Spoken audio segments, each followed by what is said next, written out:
Баршаңызға сәлем, сіздермен Қадырбек Сағыныш. Бүгін өзімнің каналымда профитролидің жасалу жолымен бөліскім келеді. Өте дәмді болып шығады. Ендеше бірге дайындайық. Алдымен ыдысымызға су, сүт, сары май, шым тұз және де қантты саламыз. Біздің сары майымыз ерігенше қайнатамыз. Астын орташаға қоюымыз қажет. Егер сіз профитролидің салмасына тәтті емес, басқаша салма салғыңыз келсе, онда қантты қоспайсыз. Мен кәдімгі креммен жасаймын. Сол үшін де қант қосамын.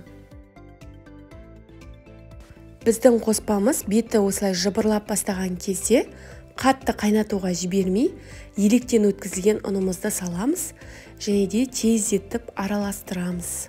Ешқандай түйіртпек қалмайтындай барлығын біріктіріп, тездетіп араластырамыз. Біздің ұнымыз қалып қоймауы қажет. Видеодағыдай біртіндеп барлығы бірігеді.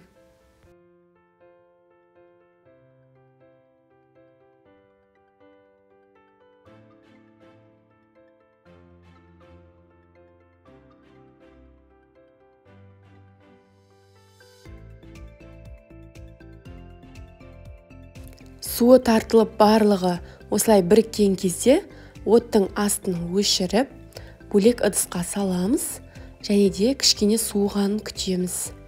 Қатты ыстық болмауы қажет, әйтпесе сіздің жұмыртқаңыз пісіп кетуі мүмкін. Қолымызбен тексеріп қараймыз.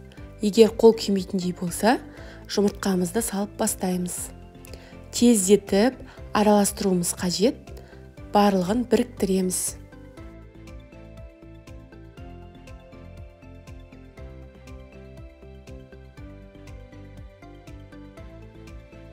Екінші жұмыртқаны саламын, дәл солай араластырамын. Сіздің қамырыңыз бірікпей, солай шашыраңқы болып тұрған сияқты болады, бірақ одан қорықпаңыздар, тек араластыра бересіздер. Сол кезде өзімен өзі бірігетін болады. Мінекей мен бұл жерде 4-ші жұмыртқамды салып жатырмын. Бірақ әр жұмыртқаны салған сайын мұқият араластыруды ұмытпаңыздар. Осындай видеодағыдай насатканы кондитерлік мешокқа кигізіп, дайын болған қамырды салып шығамын. Противенге пергамент қағазын төсеп, өзіңіз қалағандай етіп құйсаңыз болады. Мен 2 противенге пісіремін.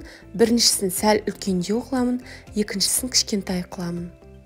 Араларын міндетті түрде алшақ қойыңыздар, өйткені піскен кезде көтеріледі.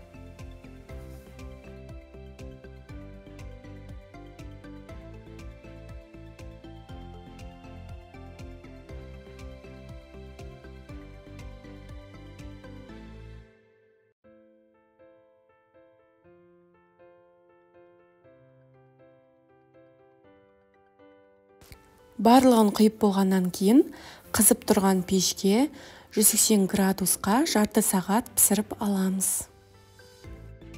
Жарты сағаттан кейін осылай дайын болды. Күшті қызарып, әдемі болып пісіп шығады. Ешқандай начинка салмай солай жесеңіз де болады. Ал мен бүгін креммен жасаймын. Кремді жасау үшін алдымен сап-салқын 33% сливки қажет болады. Қоюланғанша миксерлейміз. Егер сіз сливкиіңізді видеода көрсетілгенде ұзындау ыдысқа миксерлейтін болсаңыз, терең ыдысқа, сіздің сливкиіңіз тез қоюланатын болады. Мінекей қоп-қою болып шықты. Енді үстіне сгущенка құямын. Лопатканың көмегімен, қасықтың көмегімен араластырып аламын. Маскарпоне қосамыз және де миксерлейміз. Ұзақ уақыт миксерлеудің қажеті жоқ. Осымен біздің крем дайын. Кондитерлік қалташаға құйып алдым. Қайшымен кішкене ғана кесіп тастап басын, профитройлардың ішін креммен толтырамын.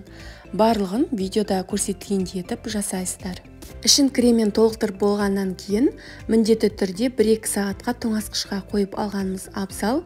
Сол кезде кремі сіңіп, одан сайын дәмді бола түседі. Міндетті түрде дәл осы рецептпен дайындап көріңіздер. дәмі енді тіл үйіреді, өте дәмді болып шығады. Ішіне ешқандай крем жасамай-ақ та өзін жіберсеңіздер де болады. Қыздар, егер видео ұнаса, лайк басып, пікірлеріңізді қалдырып, каналыма тіркеліп алуды ұмытпаңыздар.